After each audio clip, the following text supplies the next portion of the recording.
today to address some urgent challenges that affect the conditions that are faced by a number of vulnerable groups in our country. The fifth measure has to do with the municipal area, where we are embarking on a number of interventions as well. So 5 measures that we will be embarking on. The measures we are announcing give priority to those areas of economic activity that will have the greatest impact on youth, women, as well as small businesses. The stimulus and recovery plan has a number of broad areas. Firstly, the implementation of growth-enhancing economic reforms. And secondly, reprioritization of public spending to support job creation. In other words, we are reprioritizing our current budget to focus on the very urgent issues that can have an impact on our current economic situation. Thirdly, we'll be establishing an infrastructure fund, what we call a South Africa Infrastructure Fund. We'll give details about that in a little while. Fourthly, we'll be addressing urgent and pressing matters in education and in health. And the fifth one will be investing in municipal social infrastructure improvement. In the various municipal areas in our country, there are dire needs that need to be addressed with immediate effect.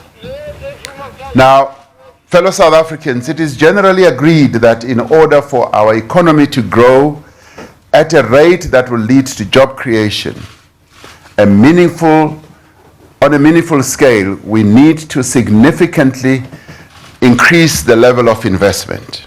That is generally known. We are decisively and rapidly accelerating the implementation of key economic reforms that will unlock greater investment in important growth sectors in our economy. These reforms include immediate changes that were approved by Cabinet to South Africa's visa architecture or regime. Within the next few months, amendments will be made to the regulations on the travel of minors. The list of countries requiring visas to enter South Africa will also be reviewed, and an e-visa pilot will be implemented, and the visa requirements for highly skilled foreigners will also be revised. These measures have a huge potential to boost tourism and to make business travel into our country a lot more conducive for those who want to come to South Africa to conduct business and look after their own investments. Tourism continues to be a great job creator. Through these measures, we are confident that many more tourists will visit South Africa, and South Africa opens its arms to welcome the millions of tourists who will be streaming our way following this architectural reconstruction. It is imperative that South Africa restores investment and exploration levels in the mining sector, as mining and mineral beneficiation activities have significant potential to drive long-term growth, to enhance exports, and also to increase job creation. Following extensive consultation that involved industry players, that involved communities, that involved labor and the government in its various structures, Cabinet approved the revised mining charter. This will revitalize the mining industry and provide certainty to investors while charting a sustainable path towards a transformed and inclusive mining industry that will lead to the growth of our economy. Parliament will also be requested in terms of its rules not to proceed with the Minerals and Petroleum Resources Development Act, the MPRDA, which has contributed to a lot of uncertainty in the sector. Separate legislation for the regulation of the oil and gas industry will be drafted through the government's legislative process, and good proposals will be brought forward once again. Now, to reduce the cost of doing business and to boost exports and to make South Africa industry more competitive, government has begun a review of various administrative prices, starting with electricity, ports, and rail tariffs. These have been raised as matters of great concern by a number of players. We are now beginning the process of looking at all these. Within the next few weeks, government will initiate the process for the allocation of high-demand radio spectrum to enable licensing. This will unlock significant value in the telecommunications sector. It will also increase competition, promote investment, and reduce data costs. Lower data costs will also provide relief for poor households, for students, and increase the overall competitiveness of the South African economy. Other measures that we will implement include expanding procurement from small businesses and cooperative, as well as using trade measures. Obviously, these will be done within the WTO rules to protect poultry and other sensitive sectors. And we will also have a vigorous crackdown on illegal imports that keep streaming into our country. The central element of the economic stimulus and recovery plan is the reprioritization of spending towards activities that have the greatest impact on economic growth, domestic demand and job creation, with a particular emphasis on township and rural economies, but also affecting women and the youth as well. Our government has limited fiscal space to increase spending or borrowing. And it is imperative that we make sure that the resources that we do have are used to the greatest effect. One of the biggest challenges we have is that we do not have fiscal space to be able to continue pouring a lot of money into the economy, but also to go and borrow in a big way. So we have had to resort to reprioritizing our budget, our spending, and we are outlining here, as part of this stimulus and recovery plan, what we will be able to do within the current fiscal framework and in line with normal budgetary processes. Now, reprioritized funding will be directed towards investments in agriculture and economic activity in townships and rural areas. Agriculture has massive potential for job creation in the immediate as well as in the long term. This has been proven over and over again, and the NDP said that we could create 1 million jobs by 2030 just in agriculture alone. So we're focusing our attention on agriculture. The interventions we have identified will include a package of support measures for black commercial farmers so as to increase their entry into food value chains through access to infrastructure like abattoirs and feedlots. Blended finance will be mobilized from the Land Bank, from the Industrial Development Corporation, and commercial banks as well, to give full effect to this. The Land Bank is currently conducting and concluding transactions that will create employment opportunities in the agricultural sector over the next 3 to 5 years.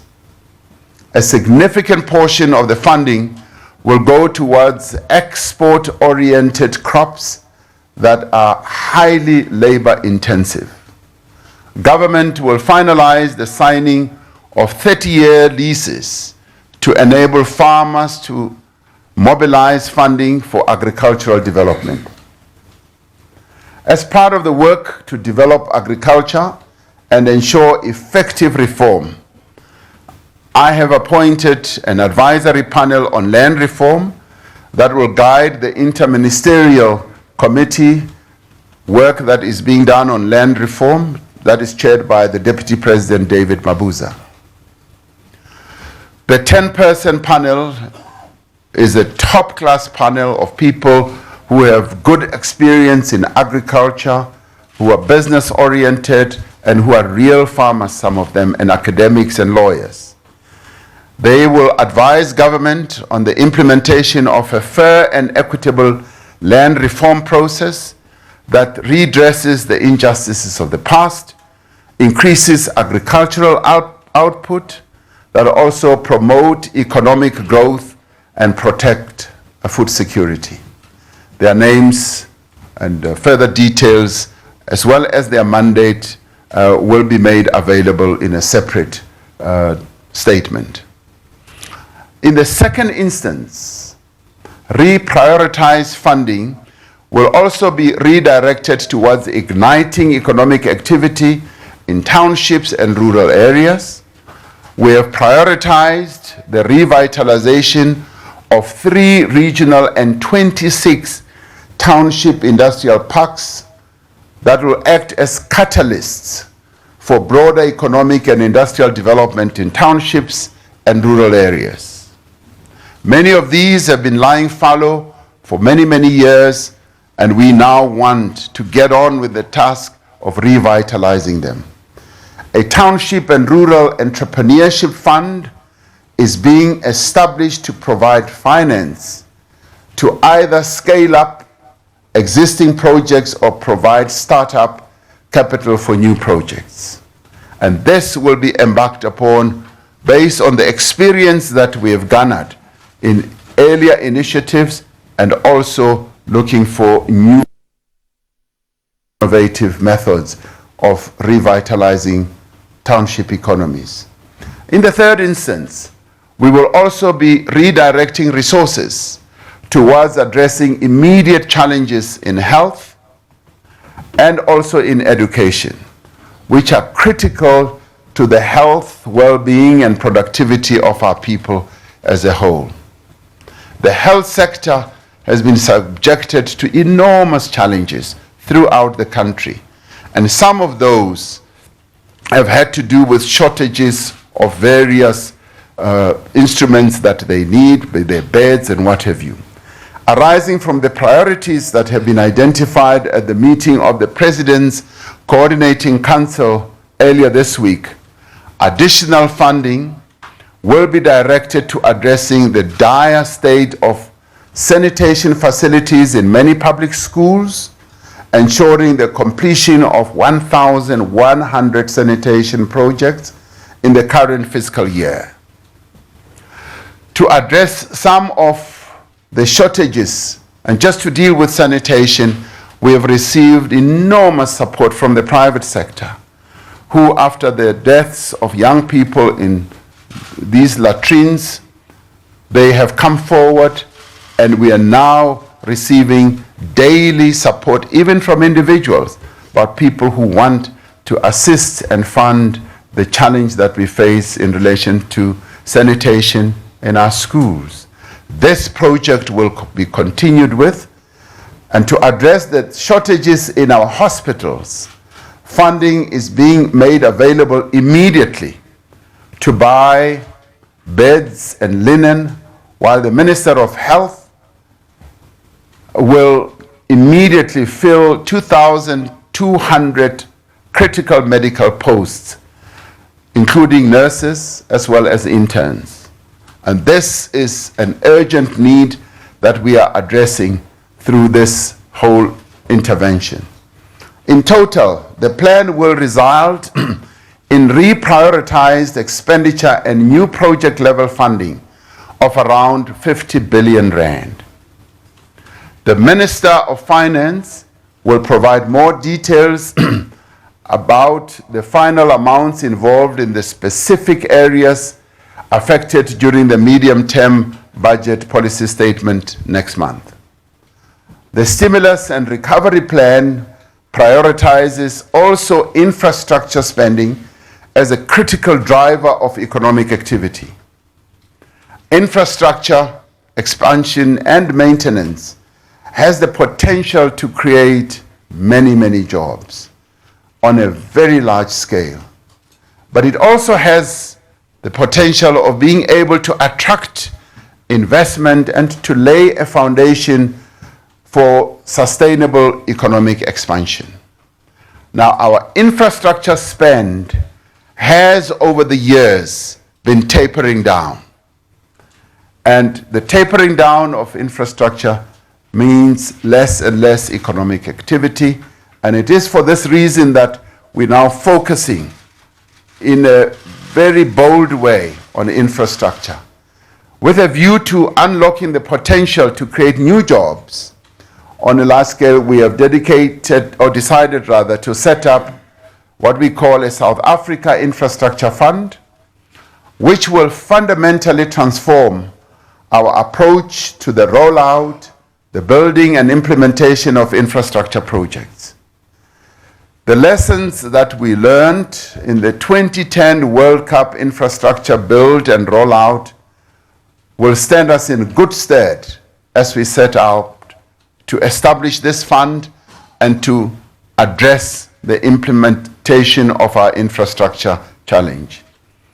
The South Africa Infrastructure Fund will reduce the current fragmentation of infrastructure spend and ensure more efficient and effective use of resources. Our infrastructure play is scattered throughout the country, and at times we tend to work in silos. Now, through this structure that we are creating, we will be able to create economies of scale, have a mega fund that will be able to galvanize even the private sector to participate in this. The private sector has been invited to enter into meaningful partnerships with us, and we have spoken to a number of them in banks and in pension funds, insurance companies. They are hugely excited about this. The contribution from the fiscus towards the infrastructure fund over the medium-term expenditure framework period would be in excess of 400 billion rand, which we will use to leverage additional resources from developmental finance institutions, multilateral development banks, and private lenders, as well as the private sector and ordinary investors. We will utilize this to have a blended finance type of character, and we will get really smart and outstanding people to come and help us run this fund. To ensure that these funds are used effectively and that the projects are completed on time and on budget, we are establishing a dedicated infrastructure executive team in the presidency that has extensive project management and engineering expertise to assist with the project design and oversee implementation. The team will definitely identify and quantify shovel-ready public sector projects such as roads and dams, and engage the private sector to manage delivery. The role of the PICC, the Presidential Infrastructure Coordinating Council, will be strengthened to ensure improved coordination across the three spheres. As part of the reprioritization of spending, additional infrastructure funding will be directed towards provincial and national roads, human settlements, water infrastructure, schools, student accommodation, and public transport.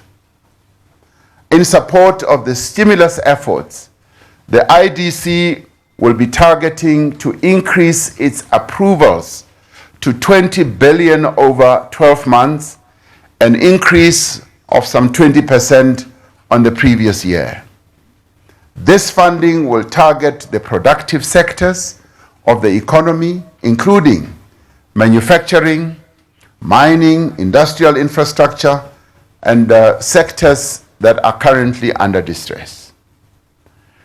We also need short-term municipal investments to address the challenges that our people face. Now, we often see many protests around the country with service delivery challenges and the shortage of funding for a number of those. We have identified 57 priority pilot municipalities in order to unlock infrastructure spending in the short term. And these 57 municipalities span across the 9 provinces of our country, and details will be outlined by the Minister of COGTA. This spending will cover, amongst other things, sewage, purification and reticulation, which has been a huge challenge in a number of municipalities, refuse sites, electricity reticulation, and water reservoirs.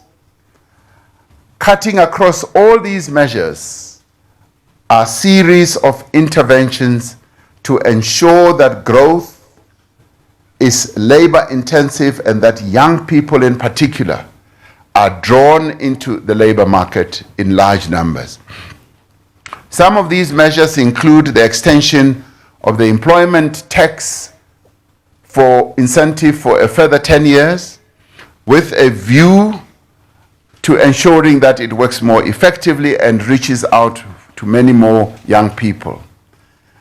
Greater support will also be given for public employment programs. Additional support will also be given to clothing and textile sector and the use of funds from the Unemployment Insurance Fund to support labor activation programs. Igniting economic activity does require partnership and collaboration. It cannot be done by one partner or one social partner alone or by government only.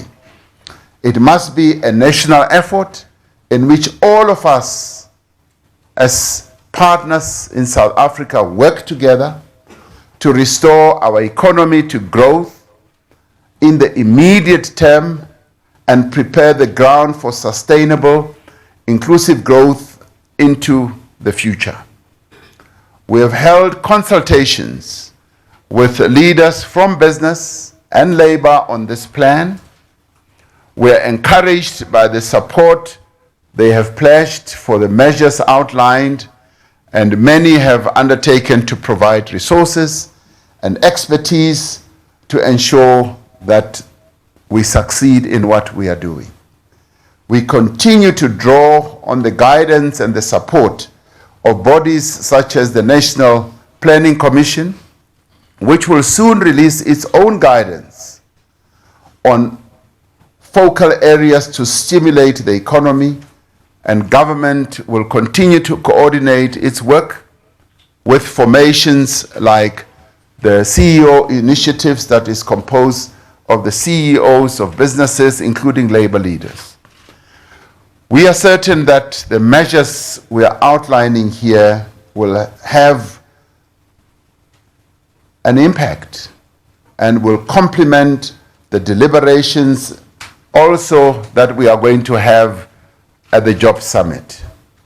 The preparation for the Job Summit is underway, and the social partners are looking at a number of proposals on how we can create further jobs in our economy. We are certain that these interventions will help to put the economy on a far firmer footing as current investors and potential investors will convene in Johannesburg for the investment conference at the end of October. And as South Africans, we have confronted challenges that are far greater than the challenge that we are confronting today. And by working together, we managed to end a seemingly intractable conflict and set out to reform and transform our country and to put it on a path of peaceful transition to the democracy that we enjoy today. Now, we have it within us to come together once more and forge a new path of growth, a new path of jobs, and also a new trajectory of transformation. We are confident that the elements of the economic stimulus and recovery plan that we have outlined will play a decisive role in reversing the recent contraction of the South African economy. We are having to deal with what we have in hand. And with the constraints that our economy has, we've had to come up with ideas that can inject more life into our economy. And we believe that if we all pull together, we will be able to move our country in the direction of creating more jobs. Together, we are taking bold and concrete measures to ensure a clear and sustained improvement in the life of all South Africans. As any government will know, the government has to come up with an initiative. It has to come up with plans to lead, but as it does so, it moves along with a number of other social partners. And in this regard, we are glad that we have social partners that we work with in this country, in this economy, who will be able, together with us, move this economy forward. I thank you.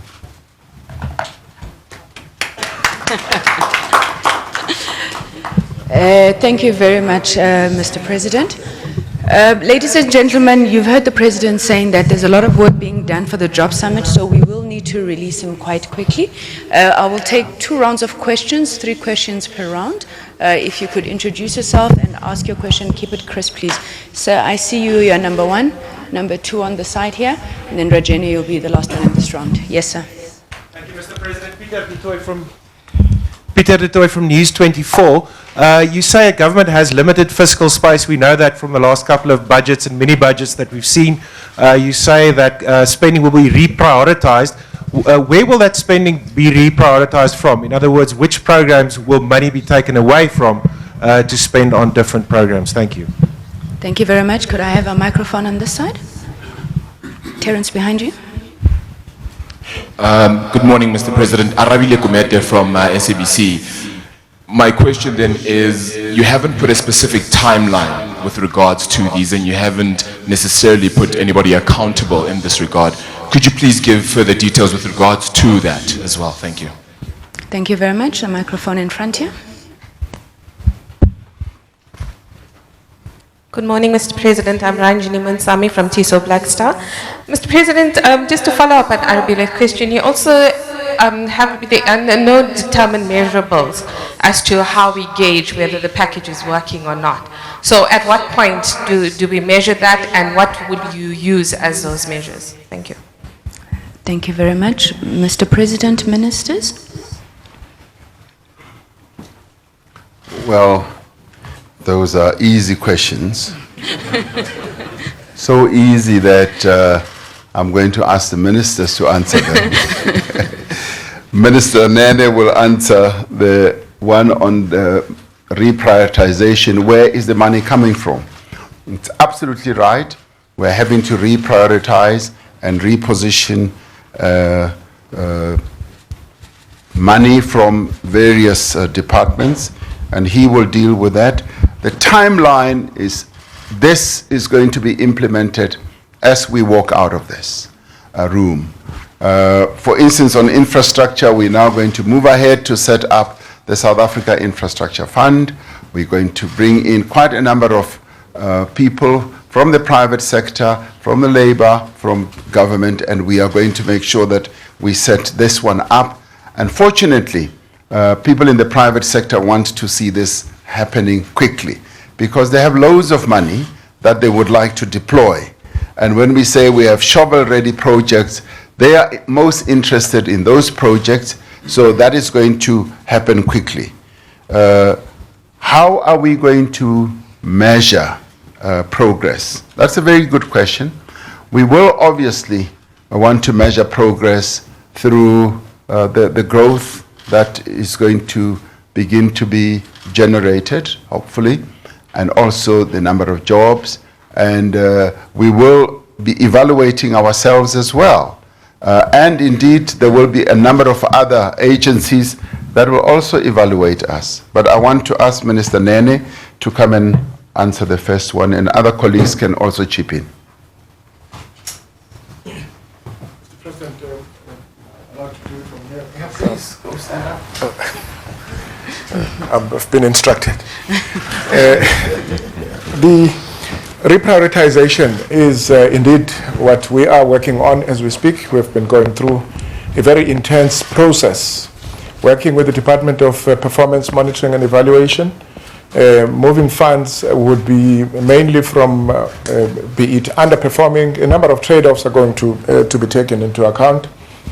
Underperforming programs that actually trade-offs have to do with when you have new priorities and there is urgency of delivering on the new priorities. It means that some of what otherwise might have been budgeted for and could no longer be priorities.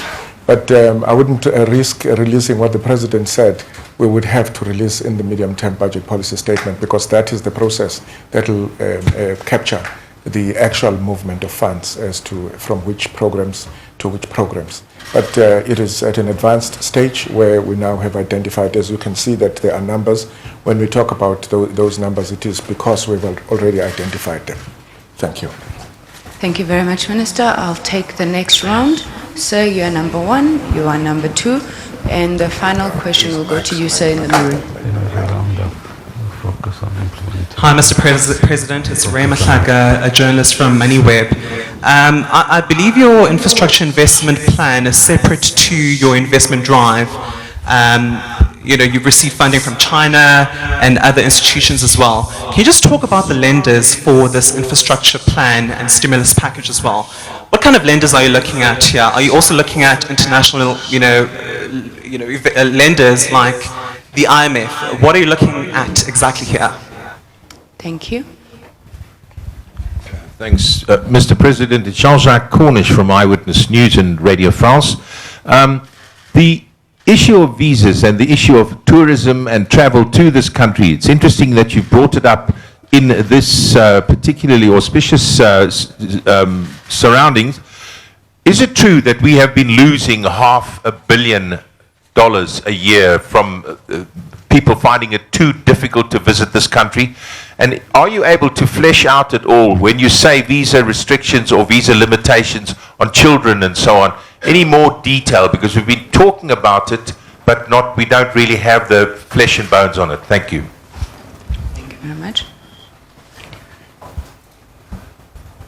Lesita Malope from City Press.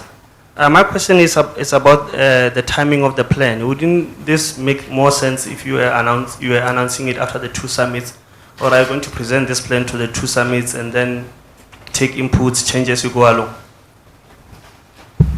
Thank you very much. Mr. President, ministers.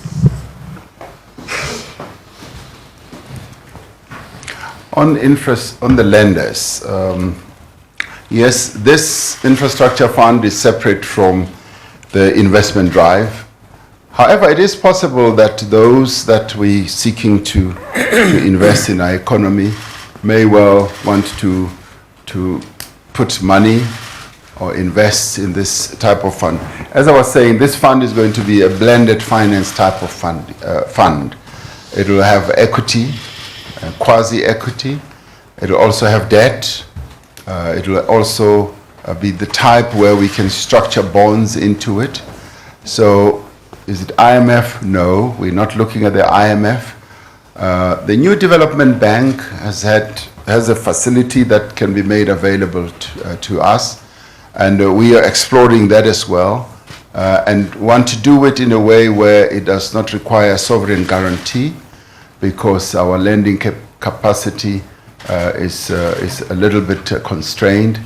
So it will be a fund that will, as I say, be a blended one, and we will want to attract quite a bit of money into it. And pension funds are long-term investors, and they have shown keen interest as well, because they often put money in shopping malls, and we want them to participate with us in building the core infrastructure assets of the nation, so that out of that we are then able to generate economic growth. And infrastructure, as many of us will know, is a key driver when it comes to economic growth. And being able to mobilize funding, and funding will come from all quarters, including from government, will be able to channel the funding that we have. And part of it will also be coming from government to capitalize the fund and get it off the ground. And this is where we will have a number of instruments. We'll want to use lots of instruments to be able to attract participants. A number of countries have done it recently. India did it recently, and they've done it to good effect. They've been able to raise quite a bit of money, even from the offshore field. So we feel very confident about this. But the good thing with this is that alongside this fund, there's going to be an execution and implementation unit that is going to make sure that we implement projects on time, on budget, and never have overruns that are unnecessary. So we're looking forward to this fund being a good one. On the tourism side, yes, we've been receiving a lot of concerns and complaints from many players. As I've personally been traveling around the world, I've been hearing those who would want to come to our country complaining about our visa architecture and saying, we would like to come. Just for starters, during the state visit that President Xi Jinping paid here, he said there are many people from China who want to travel the world. They've suddenly exploded into the middle class, and they want to travel, and Africa is one of those places where they want to come because they find it beautiful, exciting, and one of the better places to go to. And he said they are constrained in coming to South Africa because our visa regime has been a bit prohibitive. So yes, we have lost quite a lot of money. I'm not able to quantify it in the hundreds of millions of dollars, but we have lost quite a bit, and we think we can regain that if we change, as we are now doing, our visa architecture. Now, there has been in our visa requirements, requirements of those who travel with children, and they must have their birth certificates and all that. Now, all that is being finalized. In fact, we are negotiating and finalizing, in fact, the arrangements with various countries. We've got a string of countries that Cabinet approved that we should finalize these agreements with. And so soon, in fact, just in weeks, we will be able to finalize many of those as to be able to open the doors for various people from various countries to come to South Africa. As regards timing, what is the best time? What is the best time? Any time is a good time in my view. We've got this stimulus package that we are now announcing. We're going to have a job summit. And quite a lot of the discussion in the job summit is beginning to drill down into the various sectors where jobs can be created. Now, it is better to go into that job summit with government armed, if you like, and indeed other role players armed with interventions that are ready to be implemented than to go to a job summit and go and theorize and talk about possibilities, probabilities, and all that. We want to go to a job summit and say these are the types of jobs that can be created in this industry and that industry. You heard we are talking about industries or sectors that are in distress, the textile and clothing industry being one of them, and a number of others. Agricultural sector, currently going through challenges. We want to empower those who are playing in that sector. We want to inject vitality. So as we go to the job summit, we will have something meaningful on the table. And similarly, when we go to the investment conference, what investors, and with the investment conference, we are banking more and more on local investors, South African investors investing in their own economy. We want to go there having provided a good measure of certainty on a number of policy concerns that they have raised, i.e. the mining charter, i.e. the telecoms spectrum issue, and a whole number of others. We want to go to that conference saying, investors and potential investors, we have cleared the decks on the policy side. South Africa is open for business and investment. Let us now start talking about how you will be able to invest to help us to grow our economy and to create jobs.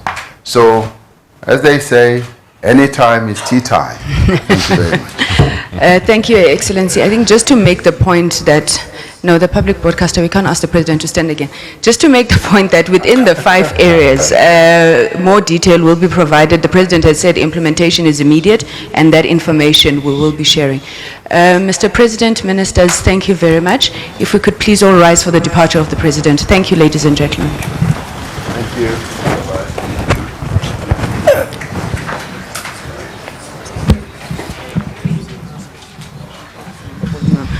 Ladies and gentlemen, that brings our briefing to an end. Thank you very much. We're sending out the statement, yes. Mr. Manasseh, standing next to me, will also take your request for any interviews that you would want to have with the ministers from here. If we could get them now so that we catch them before they leave. Thank you very much. Mr. Manasseh and Ishmael here.